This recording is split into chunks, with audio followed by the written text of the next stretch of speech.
है नया headphone Samsung HS130। अभी इसकी अनबॉक्सिंग चल रही है। मिस्टर उमेश ठाकुर जी इसकी अनबॉक्सिंग कर रहे हैं। और ये है बॉक्स के अंदर हेडफोन, और ये है हेडफोन की छोटी सी कवर।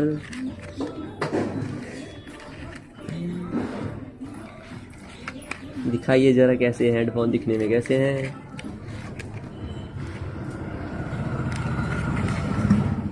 क्या हो गया उस्ताद जी?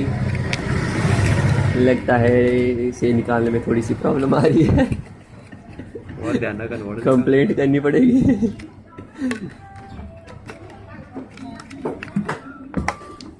ये रहे हेडफोन, पीछे जो है सैमसंग की ब्रांडिंग दिख रही है, ये दिख रही है।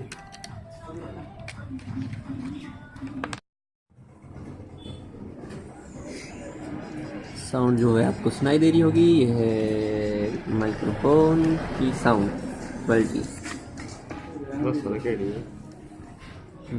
तो ये देख रहे हैं उमेश ठाकुर, आपको साउंड बता देंगे। तो भाई कैसी है साउंड? हाउस अच्छा है, ठीक है। तो ये है जो उन्होंने परचेज़ किया, वो है कितने रुपीज़ का? 700 का मिल जाएगा आपको ये, विद माइक सैमसंग HS130। और ये है price. Thank you for watching this video.